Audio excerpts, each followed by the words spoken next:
Ya ngeri waktu itu. Cuman untungnya Kak Sansa ini berani berani melawan meskipun entah laporannya diterima atau enggak kan berani gitu loh. Kan ada banyak yang nggak berani. Iya, aku lawan terus sampai hari ini karena aku bersumpah pada diriku sendiri, Kak. Aku mau dia merasakan apa yang dia lakukan itu aja. Makanya aku dukung korban yang berani gitu loh, Kak. Hmm. Kalau dulu makanya aku bilang dulu kan dia videonya yang bilang kalau lu nggak punya duit miliaran lu nggak bisa penjara. Itu kan sebenarnya buat aku, Kak. Oh, Itu ya video ya. video waktu itu. Nah, Heeh. jadi aku bilang, ah sekarang kok ketemulah orang yang punya duit miliaran, tapi bukan untuk Iya, membayar semua hukum, berbalik. bukan untuk membayar hukum, tetapi untuk kau terjerat karena silau karena dia uangnya banyak. Iya, Akhirnya kau betul. terjerembab lah di kasus hukum. Iya. Paham itu aku ngikuti banget itu. Sampai kadang bingung ini masalahnya apa sih kok sampai ke baju segala singlet-singlet waktu itu ya. Iya kan Kak, katanya aku pakai singlet ke sidang. Ada-ada aja nggak sih? Sedangkan buktinya ada kan. Kok saking dia nggak tahu Kak mau bahas apa, mau cari celahnya apa dia nggak tahu juga. Iya, iya, iya. Hantam kromo ya kalau orang Jawa bilang. Yang penting hantam gitu, nggak tahu apa yang mau dihantam. Betul, ujung-ujungnya disebarkannya nomor handphoneku di Instagramnya Kak. Di spam lah sama seluruh fansnya, lalu get kontaknya diganti lah. Itulah yang tadi ku Iya, bilang. iya, iya. Heeh. Aduh. Sekarang kejadian sama dia. Waktu hakim menanyakan, hafal nggak nomornya ini tuh kan disebut juga nomornya. Yang ada saksi si Melvina ya kalau nggak salah itu kan ditanya dari nomor berapa itu kan jadi disebut semuanya terang benderang di situ.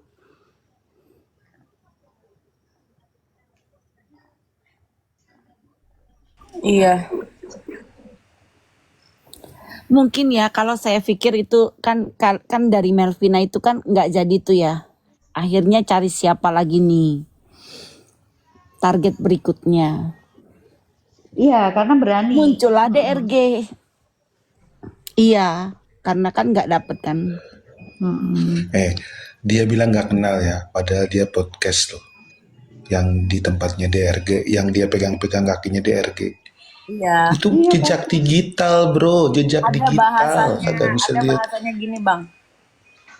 Apa? Mudah-mudahan dapat tasnya DRG. Dia bilang, itu Iya. jejak digital, nggak mungkin hilang sampai kapanpun. Iya. Semua Kan kayaknya emang dia juga di begitu. rumahnya juga. Emang dia begitu hari ini A, besok B.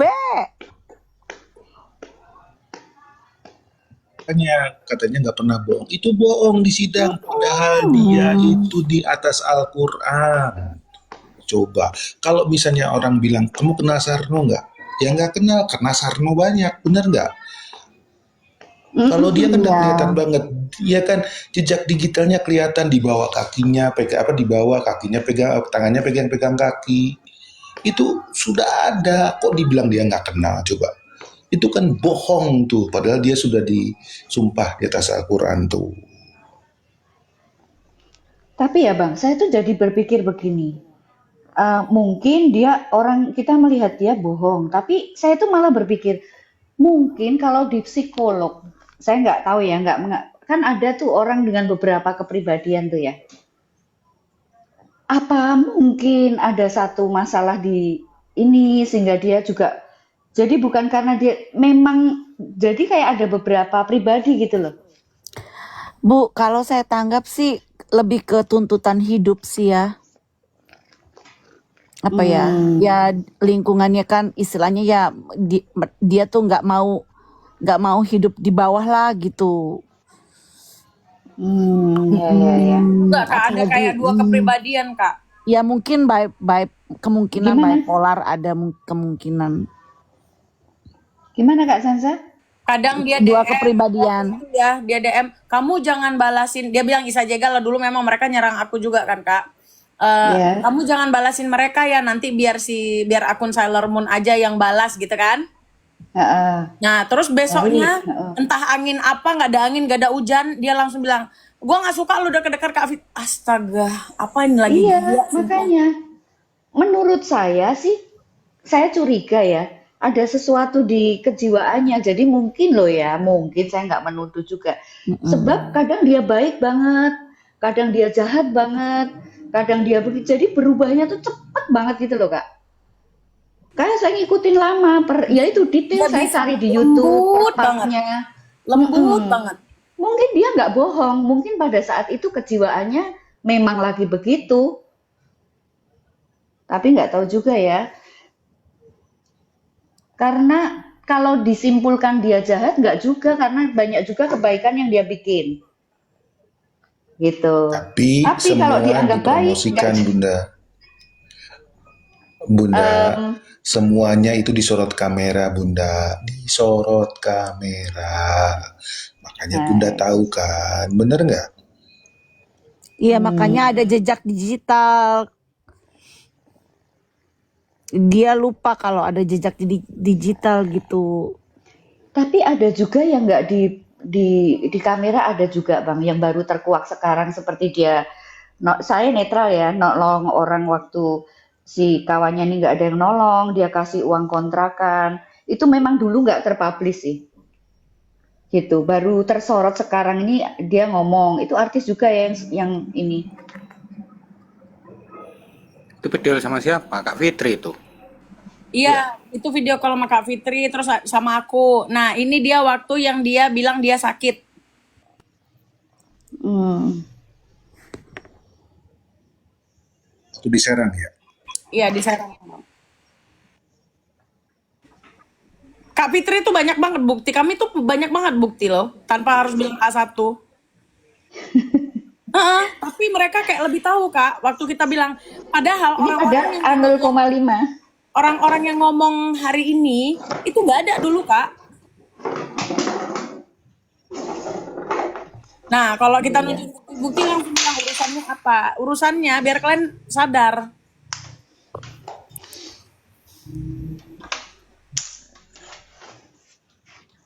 Iya ya. Tapi walaupun dikasih bukti, kadang-kadang pada tetap nggak mau ini sih. Dia pengen banget makan KFC dibeliin sama Kak Fitri. Di posisi rumah sakit inilah. Kan Kak, makannya aduh di lantai kayak gitu sampai dia, tapi dulu dia masih mengakui kalau dia tuh nggak kaya Kak. Jadi dia sama Kak Fitri kayak natural aja gitu. Duduk di lantai makan gitu, angkat kaki. Nggak kayak sekarang setelah dia kenal entah siapa dalangnya yang sok borju, sok elit global lah. Itu baru dia sok memiskin-miskinkan orang lain. Iya, memang kayaknya sih kayak uang segalanya begitu sih.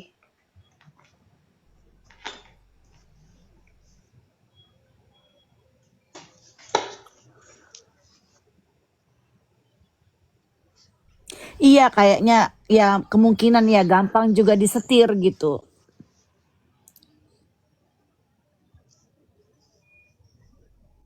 Abis berkonflik tuh nggak pernah ketemu lagi Kak Sansa sama beliaunya. Enggak. Papasan gitu nggak pernah ya. Kan di sidang kemarin ada Kak, Oh, satu kali. Ada ya lagi sidang itu berani ya dia kan istilahnya duduk di emasnya sebagai terdakwa ya. Itu menunjukkan jari tengah gitu, ya ampun. iya sih. Unik memang kasus ini unik sekali.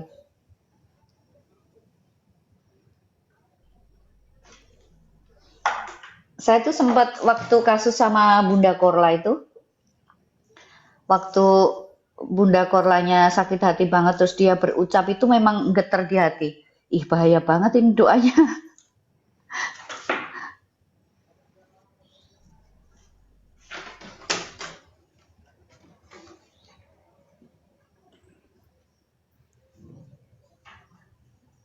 Terus apa dia tuh kalau menguliti orang sampai ke kulit-kulitnya gitu. Iya, betul. Iya, Nggak bener kak. ya apa dia ini wah sampai iya mau bener mau enggak. Pokoknya dia dapat misalnya nih dia dapat info dari mana. Ini langsung di up sama dia ini gitu. Mau bener, mau salah, mau fitnah. Pokoknya dari mulutnya dia.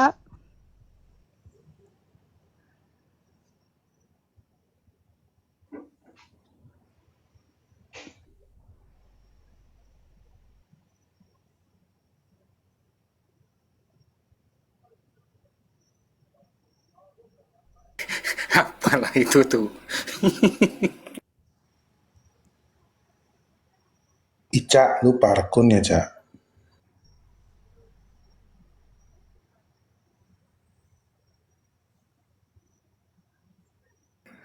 Itu kenapa mulutnya kok bisa kayak gitu Ah, tuh? itu dia video call sama aku tuh.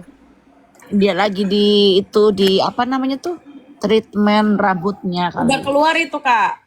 1-2 hari setelah keluar lah. Udah bebas lah dia itu gituin aku kak. Oh. Gua lu deket-deket dah gitu-gitu kak. Wah. Jadi Ya memang kan? benar kalau ada perlunya manis banget. Iya Kalau kan ada yang perlu- seperti aku bilang gitu. Ya elah kalau udah tercapai tujuannya mah sayonara goodbye. Nggak ada di dia mah.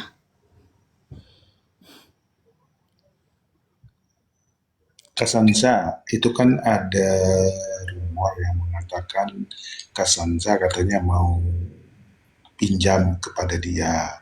Saya berpikirnya gini, kenapa Kasansa nggak pinjam sama FS gitu ya? Kenapa harus ke dia? Gitu kan? Aku logikanya begitu kan, bener nggak? Selama ini kan Iya. dia selalu bilang bahwa FS tuh yang menopang dia gitu loh. Nah, terus kemudian Kasansa kok pinjam sama dia gitu loh. Aku mah main logika gitu loh.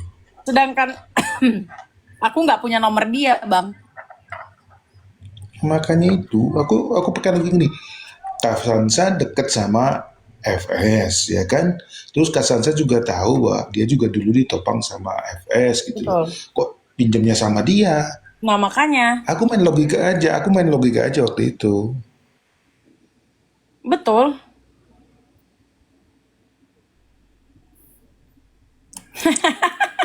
Jadi emang gimana ya, susah juga kita bilangnya. Sampai kita laporin. Kalau kita melaporkan ke polisi itu kan bang, nggak mungkin kita yang bersalah. Betul. Dan dia nggak ada bukti kan, Kak? Dia menunjukkan bukti misalnya ini ada Nggak ada, nggak atau ada, misalnya nggak iya ada. makanya. Makanya dia kesel, mau cari-cari apa lagi nggak tahu, entah apa dibilang Kak Fitri, di nomor handphone pribadi disebarkan dia bang. Makanya itu. Kak Sansa waktu laporan ke polisi, alasan penolakannya apa, Kak? Nggak, itu di SP3 karena permintaanku, karena aku kampanye Kak. Oh, iya, paham. Mm-mm. Bang Silet, izin turun, saya mau kuliah dulu di Mr. C. Belajar Siap, Kak. Siap, hukum. Kak.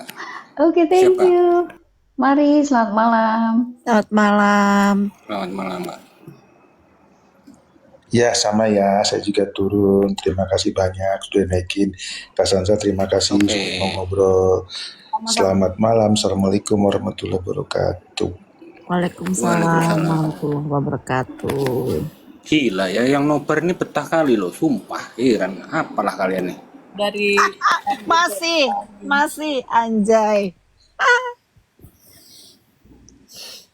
kalau aku Iya, yang itu.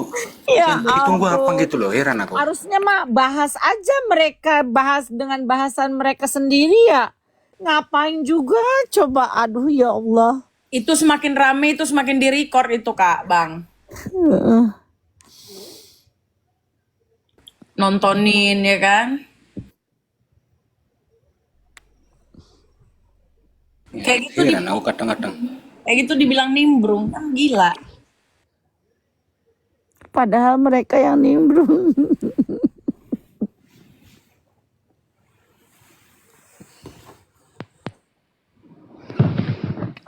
Padahal kalau Kak Fitri mau ngebongkar ya banyak hal ya. Aduh malu banget ya Kak.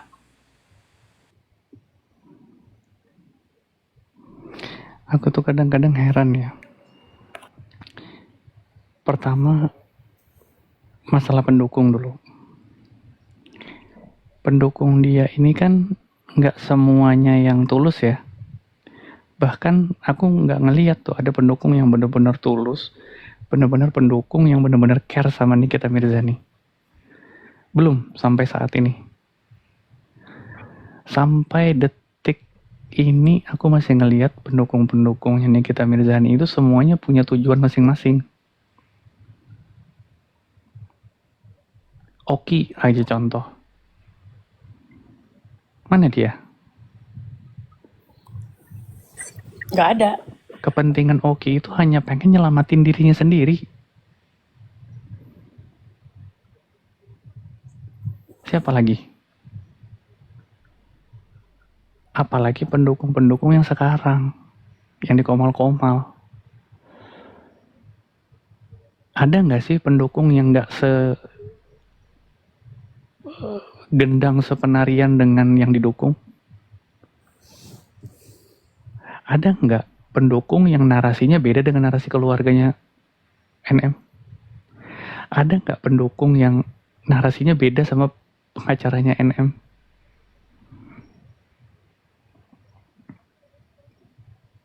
Bandingkan dengan Reza Gladys, pendukungnya.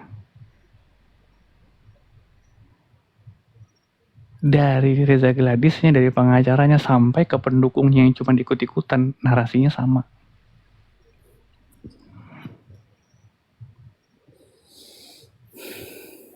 Kalau di pendukungan Nikita Mirzani, mereka bilang penangguhan dikabulkan, pengacaranya bilang nggak ada, masih dimusyawarahkan katanya. Itu hari dimana selesai sidang loh ya. Begitu sidang itu diputuskan ditunda, oke, kita komal. Kita di pendukungnya RG ini komal. Lalu udah typing-typing di bawah kan. Oh itu dikabulin bang, dikabulin. Kebetulan Bang Andre itu kan hadir pada saat sidang. Dia nanya langsung ke tim PH-nya Nikita Mirzani.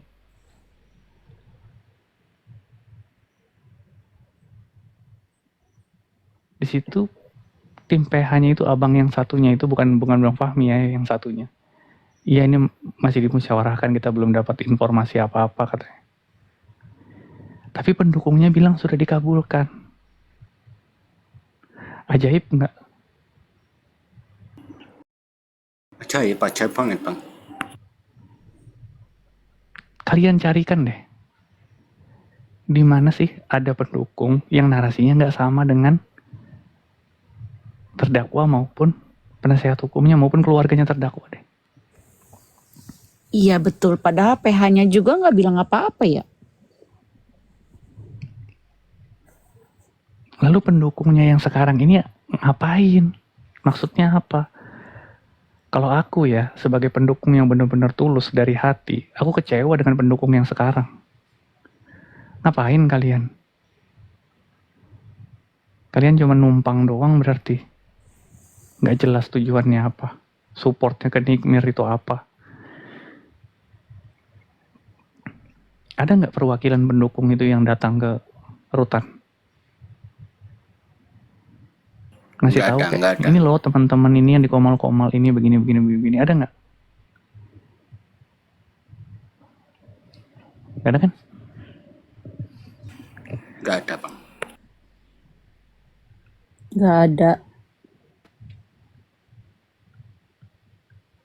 Jadi kita sudah sampai pada sebuah kesimpulan bahwa siapapun mereka itu bukan untuk Nikita Mirzani, untuk mereka sendiri.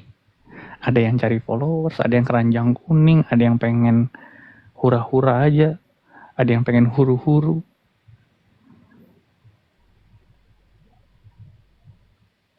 Apa yang mereka lakukan itu berdampak terhadap positif terhadap Nikita Mirzani apa?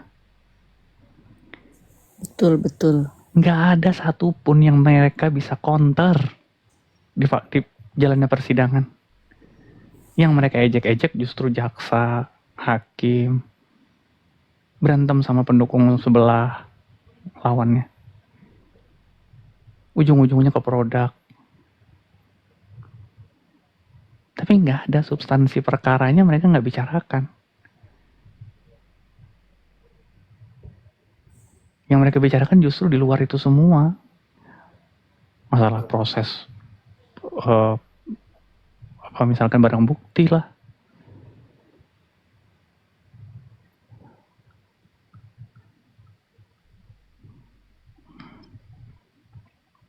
Itu menandakan ya, kalau memang benar mereka pendukung ya, kenapa bisa kehilangan koordinasi dengan petinggi-petingginya? Maksudnya tuh kayak PH-nya atau kayak perwakilan keluarganya atau mungkin orang-orang terdekatnya lah.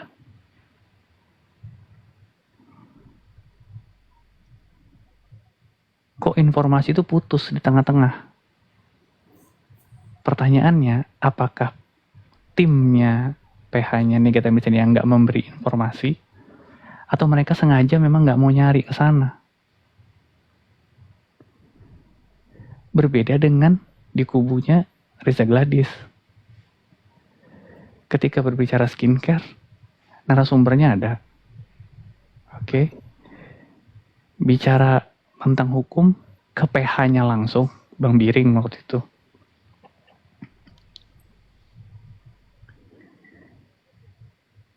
Ke substansi yang lain, ada Fitri Salhutairu, ada Zanzabella.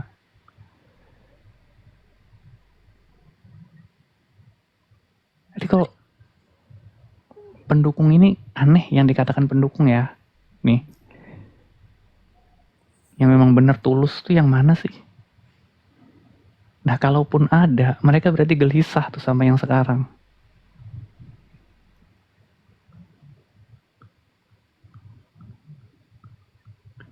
Harusnya pendukung-pendukung Nikita Mirzani yang benar-benar tulus ya. Yang benar-benar fansnya beneran nih. Bukan yang numpang-numpang ya. Bukan yang punya motif-motif kepentingan pribadi ya. Itu mestinya gelisah dong ngelihat kondisi kayak begini. Mana?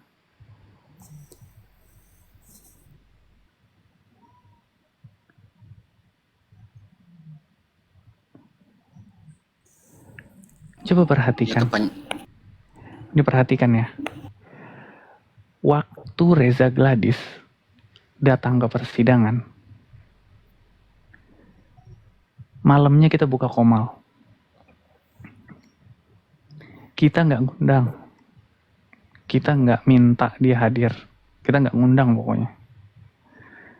Bahkan kita nggak kenal juga sama Reza Gladys. Tiba-tiba dia datang. Tiba-tiba dia datang, kita naikin lah. Ada nggak bicara apa-apa? Nggak ada. Cuma mereka, teman-teman terima kasih ya katanya. Ya aku juga sering kok nonton Komal-Komal ini katanya. Setelah itu dokter Mufidnya datang juga di Komal kita waktu itu. Ya hanya menjelaskan tentang apa yang dia jelaskan ke di depan ke majelis hakim di persidangannya.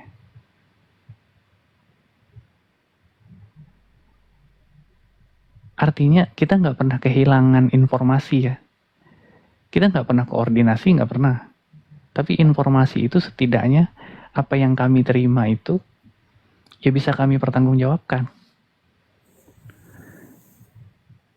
Dan insya Allah belum ada komplain dari Reza Gladys atau tim penasehat hukumnya.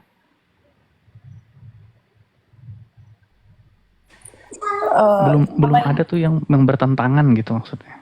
Tambahin dikit Mr. Blind. Apa? Dan Bang Biring itu selalu kita libatkan loh kalau kita mau nanya sesuatu hal penting. Yes. Oh ya, satu lagi. Dan Bang Biring mempersilahkan kita untuk membahasnya. Yes.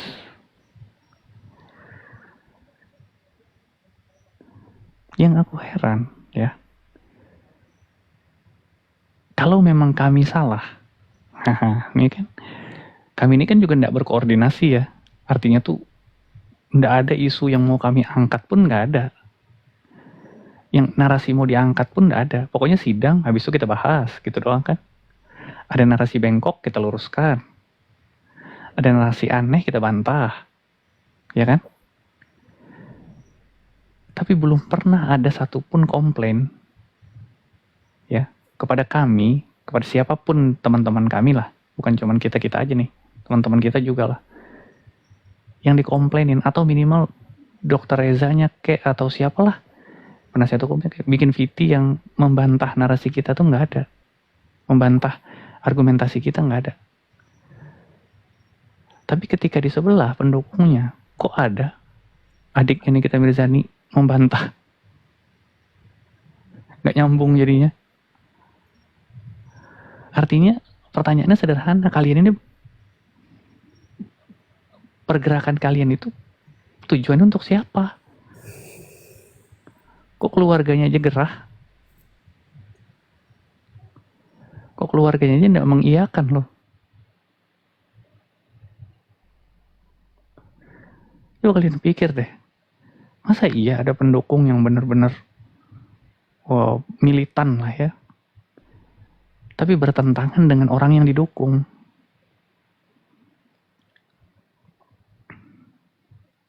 Kontradiktif. Nah, gak nyambung. Bilang dikabulkan, PH-nya bilang masih dimusyawarahkan, belum ada informasi. Bilang sudah di rumah, keluarganya bilang gak ada katanya. Bagaimana itu?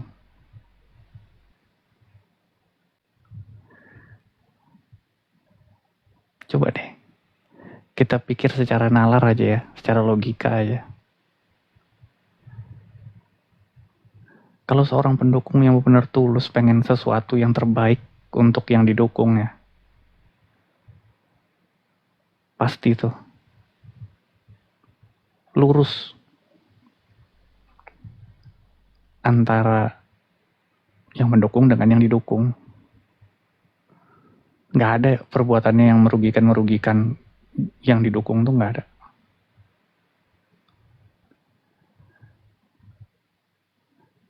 Kok malah jadinya justru pendukungnya yang blunder kesana kemari?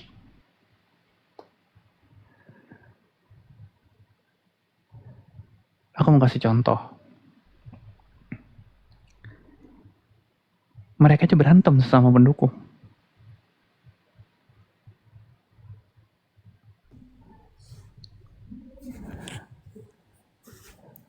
Dan beberapa pendukungnya NM malah pindah.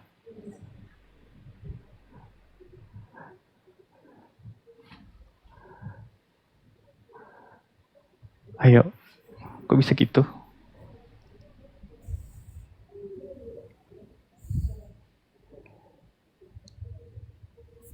Ya karena urat maluku masih hidup, Mister. Kalau aku loh, Bukan, aku Bang. pribadi ya. Iya, maksudku bukan Bang Silet. Maksudku bukan itu. Kalau abang kan memang kesadaran kan. Iya, enggak apa-apa. Aku juga kan dari dulu akun ini mulai nol. Aku juga Bang Mister untuk Nikita Mirzani ya menyuarakan. Tapi makin kesini kan aku malu sendiri kan kayak gitu loh. Iya. Malu nggak mau aku kotor nama aku kan gitu. Kalau abang kan memang sadar ya, memang sadar tuh bagus. Artinya itu murni dari abang sendiri. Nah tapi ini ada yang memang dari gerakannya si pendukung yang sekarang, mereka sama-sama dukung, tapi gara-gara blunder pendukungnya jadi marah, yang satunya lagi gitu ya. Yang asli. Akhirnya, Betul. pindah. Lu ngapain? Contoh deh, keranjang kuning aja. Kan banyak yang gak suka pendukung mereka sendiri tuh. Banyak. Ketulusan itu kan, aduh, kita nggak ngelarang orang keranjang kuning ya. Kita nggak ngelarang orang usaha gitu, kita nggak ngelarang. Cuman kan kelihatan ya, mana yang memang butuh exposure untuk jualan, manfaatin, mana yang enggak.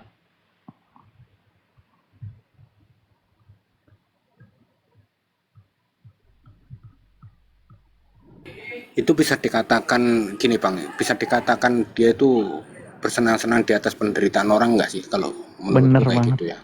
bener banget. Jadi nggak ada, Nikita Mirzani itu nggak punya pendukung real, itu nggak ada.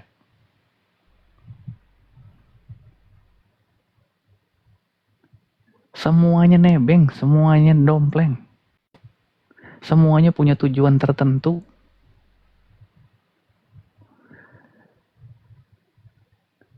Kalau dulu, gue masih percaya ada. Kenapa gue bilang begitu? Karena kelihatan. Siapa orangnya? Ya salah satunya Fitri Salhuteru sama Zanzabella ini. Waktu di Serang kita bisa lihat. Fitri Salhuteru nggak perlu dompleng siapa-siapa, udah kaya duluan. Ini kita Mirzani ngakuin kok kalau di sosialita. Fitri Salhuteru itu sosialita, bukan artis. Betul, betul. Siapa bilang Fitri Salhuteru artis? Dia sosialita. Dia itu kalangan jet set ibu kota.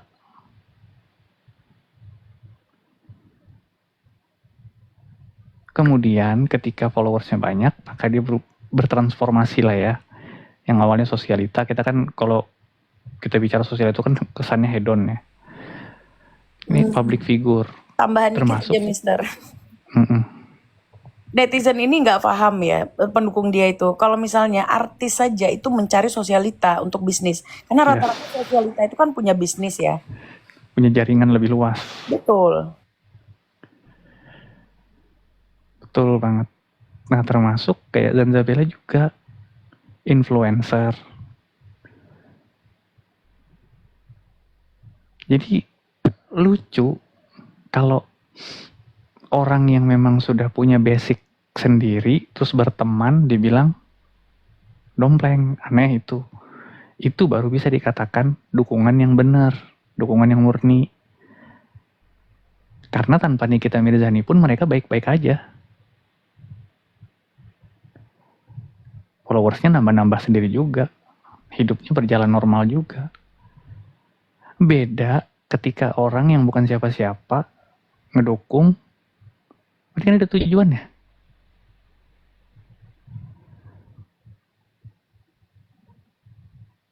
Bahas kasus ini nambah followers. Ada nggak yang melejit kalau bela Reza Gladys? Nggak ada. Musuh nambah banyak iya. Nggak ada. Nambah musuh iya, nambah followers enggak. Tapi Kak Fitri selalu dibilang karena kenal sama NM ya kan, jadi banyak pengikutnya, jadi banyak yang kenal. Selalu dibilang begitu. Jadi enggak, orang itu ya kenal karena menganggap artis kan. Dia artis makanya banyak kenal kan, banyak penggemar, banyak pengagum kan. Kalau sosialita nggak butuh penggemar non. Sosialita itu punya jaringan, punya kehidupan sendiri. Justru artis-artis itulah yang pengen masuk ke jaringannya sosialita ibu kota.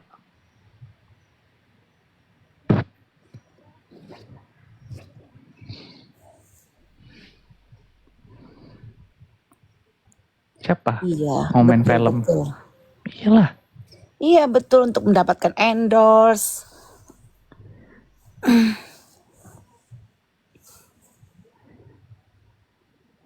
Sosialita itu, kalau sudah dikatakan sosialita ya, itu belum tentu isinya artis.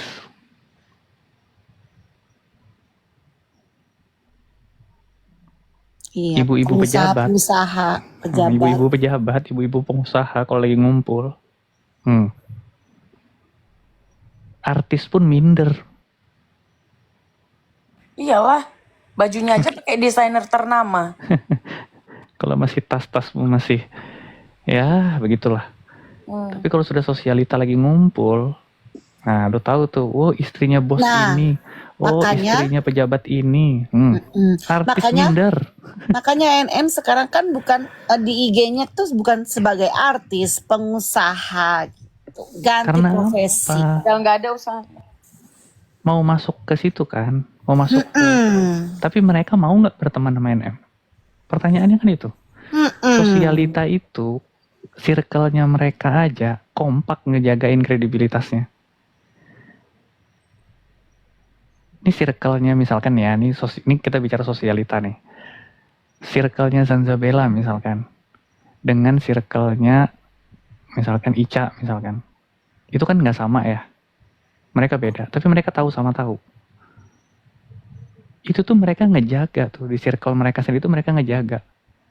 Nggak mungkin mereka masukin orang sembarangan dalam circle mereka tuh nggak mungkin. Betul. Apalagi punya track record yang nggak jelas, bukan nggak jelas ya, track Ya, record yang Jadi kan, Mister, yang terjadi sama Dokter Eja Gladys. yes. Masuk pula kawan ini ke dalam lingkungan mak.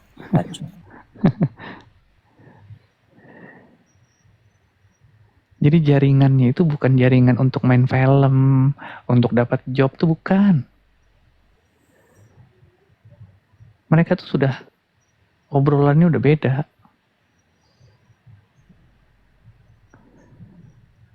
Nah, Fitri Salhuter itu udah lama ada di situ. Bukan buat nyari link-link job, bukan.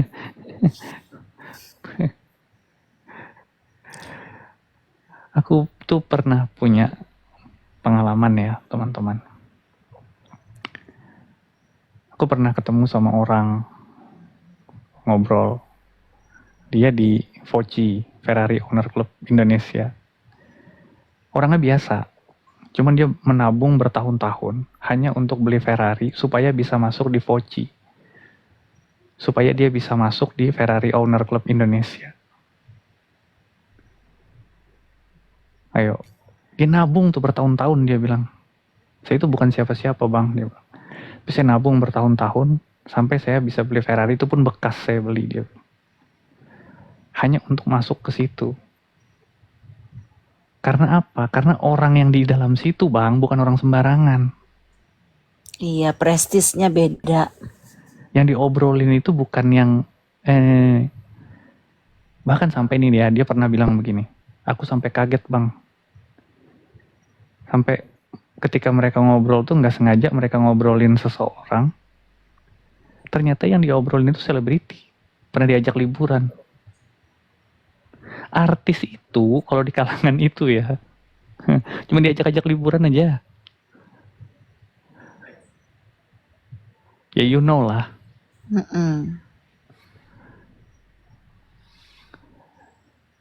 Jadi artis ini ya, ini kita masyarakat awam, ya, anggaplah rakyat jelata nih ya, memandang, memuja terhadap sebuah artis. Padahal di atasnya artis itu ada lagi stratanya, strata